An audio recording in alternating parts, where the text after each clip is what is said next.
di tahun 2022-2023 kelas 7. Nah, namun demikian Bapak Ibu, kami ya, saya karena itu Bapak Ibu, kami sengaja mengundang sekolah pada pedoman yang benar ya. Waktu itu sekarang alhamdulillah sudah mulai, tetapi alhamdulillah Bapak Ibu, Ibu Menteri dan Bu Yulia sudah hadir. Mudah-mudahan tidak. Saya berharap Bapak Ibu untuk mengikuti kegiatan ini sampai selesai ya. Insya Allah banyak ilmu yang akan diberikan. Jadi insya Allah bermanfaat Bapak Ibu ya. Jadi harapan kita ketika nanti Bapak menerapkan kurikulum Merdeka, kita sudah tidak lagi mengalami kesulitan karena ada panduannya. Kalau sekedar mendengar itu pasti akan bingung. Tapi kalau melihat nanti dalam sudah melaksanakan kurikulum Merdeka, insya Allah nanti akan. Ini yang perlu kita pahami bersama. Kemudian termasuk dari kalau kurang berkenan dalam penyambutan atau dalam pelaksanaan kegiatan ini, mohon dimaafkan. Assalamualaikum warahmatullahi wabarakatuh. Dari pengawas paket Jakarta Utara 2 kepada selamat pagi dan salam sejahtera untuk kita semua. Yang saya hormati Bapak Muhammad Badi sebagai kepala sekolah, yang pada Bapak Kepala Sekolah Nurulma yaitu Pak Ahmad, Ibu Eti sebagai kepala sekolah Darul Ma'arif. Juga mau ikut juga Bu Vivi nanti. Karena saya juga masih diklat kita harus lebih cermat ya Bapak Ibu. Kita mindset kita workshop kita ini bisa berjalan dengan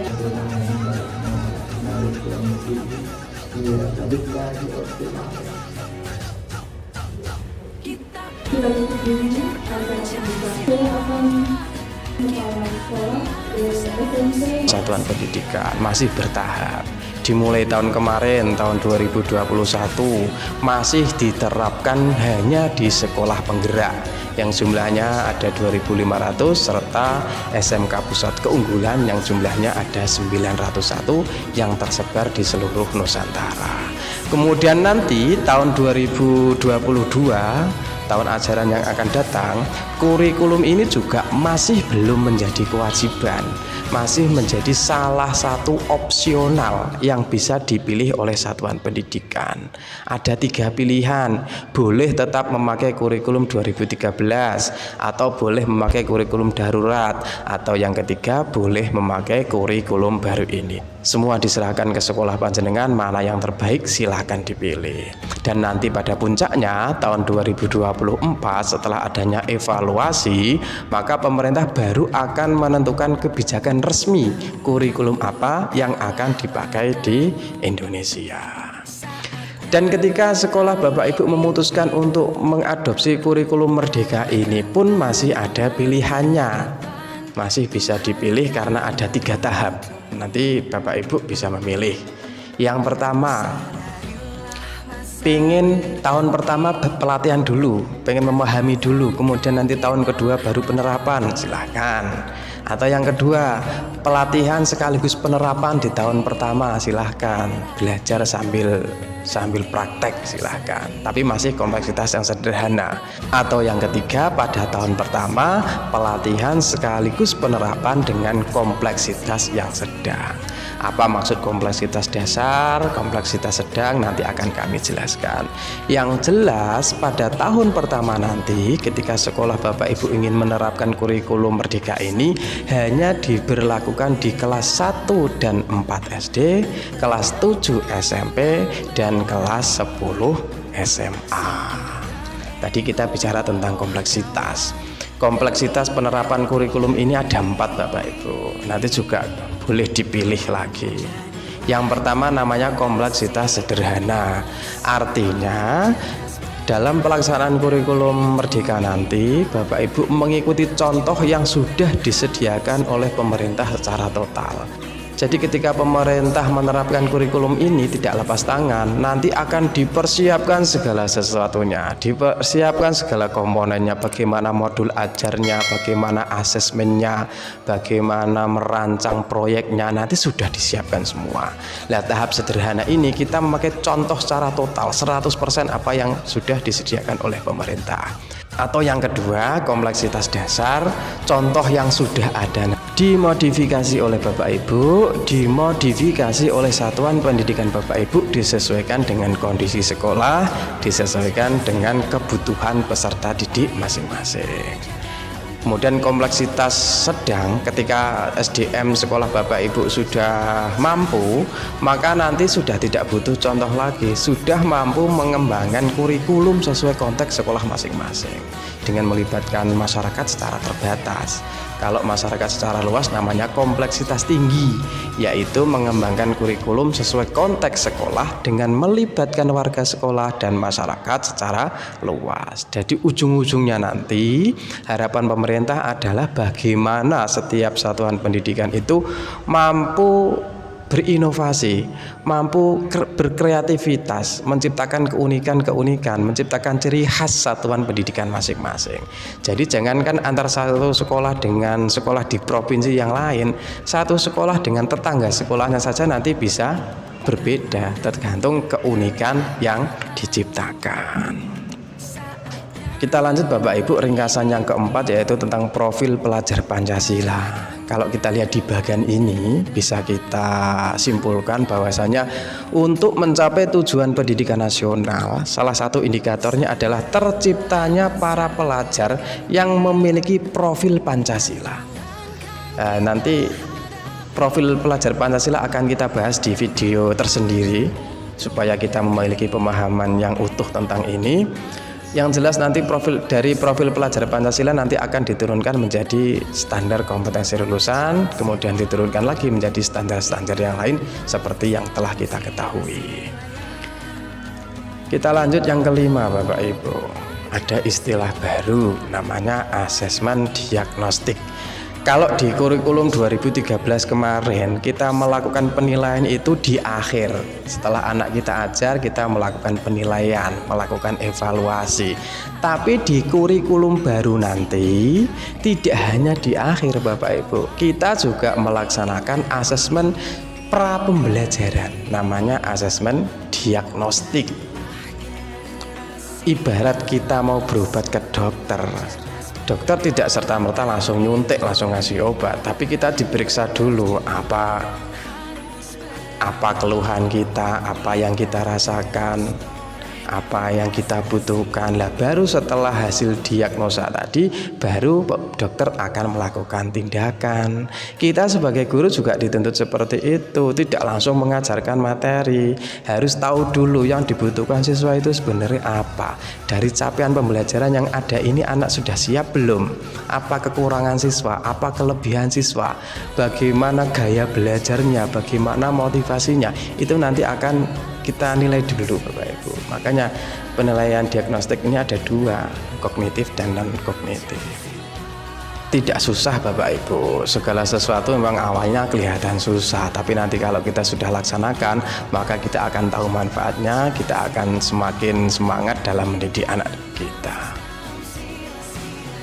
Selanjutnya kesimpulan yang keempat Bapak Ibu, bahwasanya kurikulum Merdeka ini bukan pengganti kurikulum 2013, tapi sifatnya justru adalah melanjutkan dan memperkuat kurikulum 2013 dan juga kurikulum terdahulu.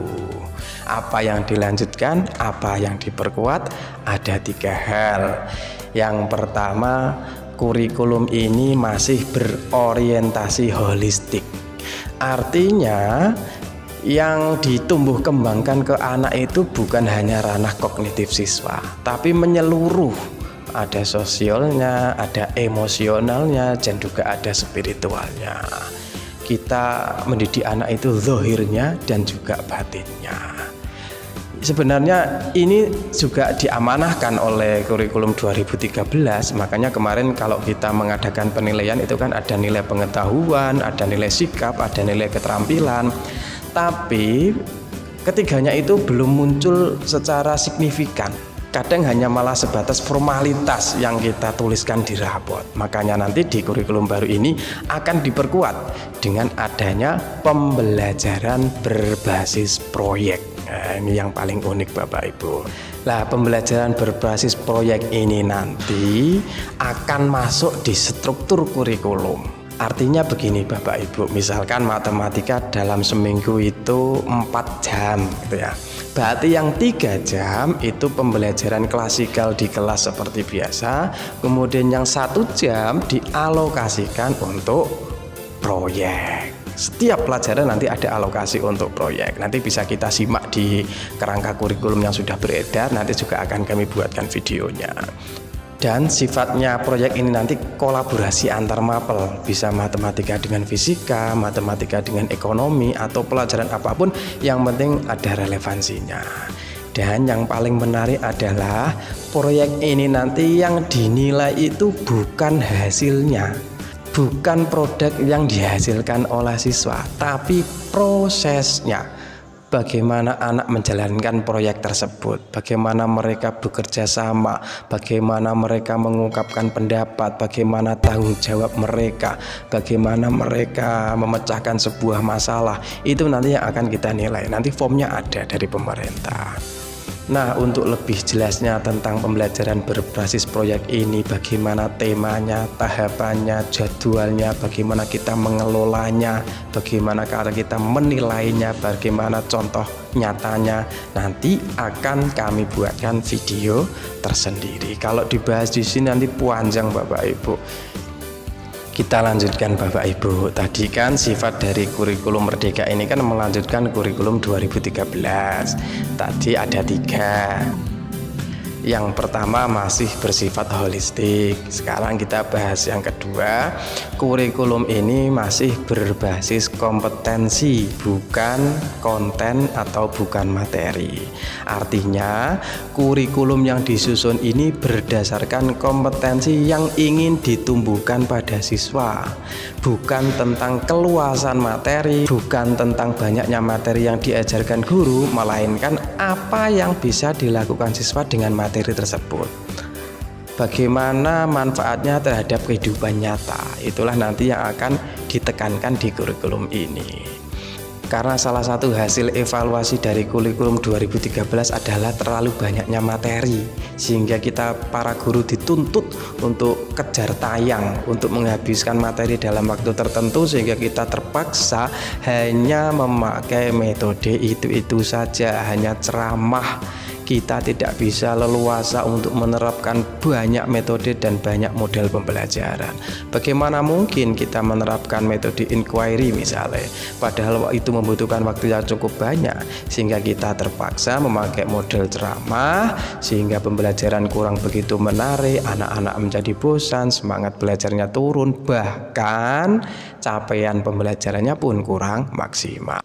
Makanya di kurikulum baru ini nanti akan diperkuat dengan fokus materi esensial. Materi tidak usah banyak saja, yang penting anak itu bisa melatih literasinya dan numerasinya. Zaman sekarang anak itu bisa memperoleh materi cukup mudah lewat internet, lewat Google, lewat YouTube, itu mudah. Yang penting kan bagaimana anak bisa memahami apa yang dilihat, apa yang ditonton. Nah, itu nanti yang akan ditekankan. Kemudian yang ketiga yang akan dilanjutkan di kurikulum baru ini nanti adalah tentang kontekstualisasi budaya. Kontekstualisasi artinya penyesuaian kurikulum dengan visi misi sekolah dan juga kebutuhan belajar siswanya. Nanti akan diperkuat lagi dengan fleksibilitas, baik itu fleksibel gurunya, baik fleksibel muridnya, baik fleksibel sekolahnya. Lah nanti akan kita bahas lebih lanjut. Yang jelas maksud dari pemerintah adalah memberi kebebasan berkreativitas, memberi kebebasan inovasi satuan pendidikan, pengen membuat keunikan seperti apa, pengen membuat kekhasan seperti apa. Misalnya sekolah yang di daerah agraris pengen memasukkan tentang pertanian yang berbasis agama, misal ada kitab kuning, kajian-kajian pendalaman tentang agama, dipersilahkan. Bagaimana sekolah itu menciptakan keunikan untuk sekolahnya masing-masing. Mengenai fleksibilitas bisa kita lihat di sini Bapak Ibu. Kita mulai dari yang kedua dulu. Struktur kurikulum saat ini itu mengunci jam pelajaran per minggu. Matematika kalau 3 jam ya 3 jam terus per minggu, 3 jam. Nah nanti di kurikulum baru ini menetapkan jam pelajaran itu per tahun, bukan per minggu. Misalnya ekonomi kalau per minggu misalnya ada 3 jam, berarti selama setahun ada 180 jam. Itu tidak harus dibagi per minggu 3, tidak. Tapi yang penting setahun itu loh 108 jam itu terpenuhi. Misalkan pembagiannya seperti ini, di semester 1 3 jam, semester 2 3 jam, seperti di kurikulum 2013 ini boleh. Atau semester 1 6 jam, nanti di semester 2 ekonomi tidak ada, boleh. Atau semester pertama 4 jam, semester kedua 2 jam, boleh. Bebas memilih bagaimana sekolah berinovasi. Ini bukan untuk mempersulit ya Bapak Ibu, justru memberi ruang-ruang kepada sekolah yang terbiasa berinovasi. Jenengan mau pakai yang seperti ini 3 jam juga dipersilahkan. Yang penting pemerintah menyediakan ruang bagaimana sekolah itu berinovasi, berkreativitas, menyusun kerangka kurikulum di satuan pendidikannya masing-masing. Kemudian fleksibilitas yang kedua, kerangka kurikulum saat ini mengunci tujuan per tahun. Artinya apa? Kelas 10 anak harus bisa ini, kelas 11 anak harus bisa ini, kelas 12 anak harus bisa ini. Lah nanti di kurikulum prototipe tidak lagi per tahun, tetapi per fase. Capaian pembelajaran disusun per fase, bukan per tahun. Fasenya seperti apa? Bisa kita lihat di sini Bapak Ibu. Fase A itu kelas 1 dan kelas 2 SD. Fase B kelas 3 dan kelas 4 SD. Fase C kelas 5 dan kelas 6 SD. Kemudian fase D itu 3 tahun di SMP. Fase E untuk SMA kelas 10 dan fase F SMA kelas 11 dan 12. Ini kami beri contoh Bapak Ibu. Masalah di fase A, siswa mampu membandingkan bilangan-bilangan cacah sampai dengan 1000. Karena di fase A tadi ada kelas 1 dan kelas 2 SD, maka sekolah fleksibel untuk memenuhi capaian pembelajaran ini. Boleh dicapai di kelas 1, boleh dicapai di kelas 2, boleh diajarkan di kelas 1 dan kelas 2 juga boleh. Yang jelas di akhir fase ketika anak sudah naik, sudah selesai di kelas 2, anak harus sudah bisa mencapai capaian pembelajaran ini. Begitu Bapak Ibu. Sekali lagi tidak memberatkan, hanya menjadi opsional supaya Bapak Ibu guru terbiasa berinovasi dan berkreativitas.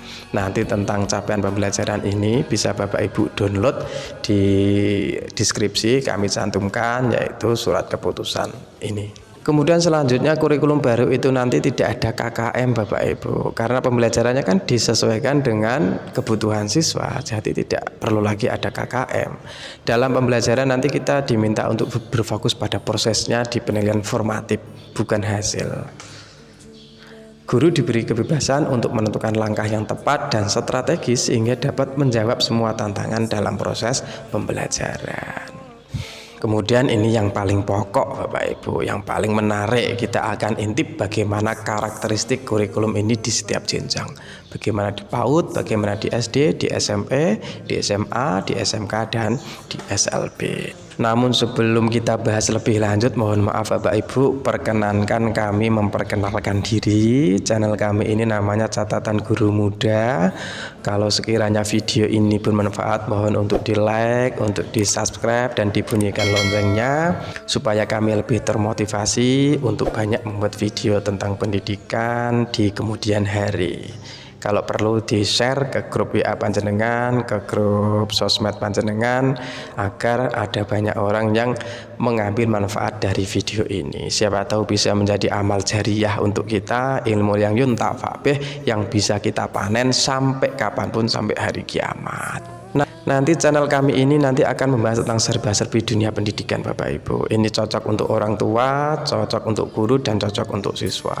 Dan ciri khas kami nanti akan mengintegrasikan antara teori kekinian dengan teori di dalam dunia Islam. Nanti ada tentang metode mengajar, ada seni memotivasi siswa, ada resensi buku, ada juga cara mendidik anak. Dan untuk siswa nanti kami akan membuat video tentang motivasi belajar dan berprestasi serta kehidupan seputar remaja. Mohon maaf Bapak Ibu, sekali lagi kalau berkenan tolong di like dan di subscribe. Terima kasih. Oke, kita lanjutkan Bapak Ibu, bagaimana karakteristik kurikulum ini di tingkat PAUD. Ada 4 hal. Yang pertama, kegiatan bermain sebagai proses belajar yang utama. Bapak Ibu boleh memperkenalkan angka, boleh memperkenalkan bilangan, huruf kepada anak didik, boleh. Yang penting tidak boleh ada drilling. Penyampaiannya itu, penyampaian literasi dini itu nanti berbasis buku bacaan anak dan juga kegiatan bermain untuk belajar. Yang paling utama pendidikan di PAUD adalah difokuskan bagaimana membentuk fondasi awal supaya anak-anak nanti siap untuk bersekolah. Dan untuk pembelajaran berbasis proyek nanti dari pemerintah bukan per tahun, bukan per semester, tapi dilakukan melalui festival dan perayaan hari besar. Kemudian untuk tingkat SD Bapak Ibu, pelajaran IPA dan IPS nanti akan digabungkan menjadi satu yang diberi nama pelajaran IPAS, ilmu pengetahuan alam dan sosial, yang dimaksudkan agar menjadi fondasi awal siswa ketika belajar di SMP untuk materi IPA dan IPS. Nanti mulai diajarkan di kelas 3 SD. Kemudian yang kedua, ciri khas di SD nanti adanya fleksibilitas pendekatan pengorganisasian pembelajaran. Artinya di kurikulum 2013 kemarin Bapak Ibu harus memakai tematik. Nanti di kurikulum baru diberi fleksibilitas, boleh memakai tematik atau boleh berbasis mata pelajaran. Monggo dipilih sesuai dengan kebutuhan sekolah panjenengan. Mau pakai tematik silakan, mau pakai berbasis mata pelajaran juga silakan. Selanjutnya, ketika SD panjenengan pengen mengadakan mapel bahasa Inggris, nanti sudah akan diakomodasi oleh pemerintah. Bahasa Inggris akan dijadikan mapel pilihan, bukan lagi ekstrakurikuler. Implikasinya nanti pengajar bahasa Inggris sudah diakui jamnya oleh Dapodik. Dan yang terakhir, untuk pembelajaran berbasis proyek nanti minimal dilakukan 2 kali dalam setahun. Untuk tingkat SMP yang paling pokok adalah nanti mata pelajaran informatika yang biasa kita kenal sebagai TIK, komputer, nanti akan menjadi pelajaran wajib. Di era industri 4.0 ini penguasaan komputer informatika sangat diperlukan, makanya pemerintah mewajibkan kembali mata pelajaran informatika. Kemudian untuk pembelajaran berbasis proyek nanti dilakukan minimal 2 kali dalam setahun. Kita masuk ke tingkat SMA Bapak Ibu. Kami membagi menjadi 2 karena memang di SMA ini ada 2 fase, kelas 10 serta nanti kelas tingkat atas. Untuk kelas 10 nanti belum ada penjurusan dan peminatan. Artinya semua siswa nanti mengambil semua mata pelajaran wajib, baik itu rumpun IPS maupun rumpun IPA. Dan di kelas 11 dan 12 nanti sekolah membuka minimal 2 kelompok dari 5 kelompok yang direkomendasikan oleh pemerintah. Kalau dulu kita mengenal jurusan IPA, IPS, dan bahasa, nanti ada 5 pilihan. Ada MIPA, ada IPS, ada bahasa dan budaya, ada jurusan vokasi, serta jurusan seni dan olahraga. Nanti sekolah Bapak Ibu minimal membuka 2 kelompok. Yang kedua, kalau tadi di kelas 10 siswa itu mengambil mata pelajaran wajib baik rumpun IPA dan IPS, nanti di kelas 11 anak mengambil minimal dari 2 rumpun. Tidak boleh 1 rumpun, tidak boleh IPA semua, tidak boleh IPS semuanya. Dimaksudkan sesuai kebutuhan siswa, sesuai minat siswa. Kalau anak punya rencana kuliah di kedokteran, maka mapel apa yang harus diambil. Ketika mereka ingin kuliah menjadi guru, apa yang harus diambil. Jadi intinya nanti mata pelajaran pilihan yang diambil oleh siswa minimal dari 2 rumpun. Kemudian untuk pembelajaran berbasis proyek nanti dilakukan minimal 3 kali dalam 1 tahun. Dan sebagai syarat kelulusan nanti peserta didik menulis esai ilmiah. Ya seperti skripsi tapi tingkatnya masih sederhana. Kita masuk ke tingkat SMA Bapak Ibu, struktur kurikulumnya nanti lebih sederhana, yaitu umum dan kejuruan. Dan untuk kelompok kejuruan nanti akan naik, yang semula 60% nanti akan menjadi 70%. Selanjutnya PKL nanti akan menjadi mapel wajib dan dilaksanakan cukup panjang, 1 semester yaitu 6 bulan.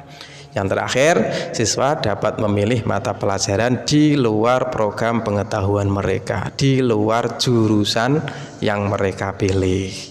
Dan untuk tingkat SLB sama seperti tingkat SMA pada umumnya, namun ketika ada siswa yang memiliki hambatan intelektual, nanti capaian pembelajarannya dibuat khusus menyesuaikan tingkat intelektual peserta didik tersebut. Kalau anak tidak memiliki hambatan intelektual, maka capaian pembelajarannya mengikuti capaian pembelajaran reguler seperti yang sudah ditetapkan oleh pemerintah.